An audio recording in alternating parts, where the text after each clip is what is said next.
Elles sont plutôt sympas. Moi j'en ai deux. Elles sont... La rouge, elle va me servir pour Windows. J'ai surtout acheté pour ça en fait, pour servir comme clé boot pour Windows.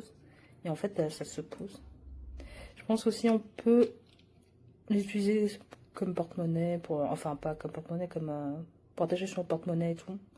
Mais sinon, ouais, non, elles m'ont l'air bien solides. Ça a l'air bien solide et tout. Il y en a deux qui sont fournis. Moi j'ai pris celle où il y en a deux qui sont fournis. Bon, celle-là, elle est un petit peu dure. Donc voilà, c'est une 32 Go. USB 3, 32 Go.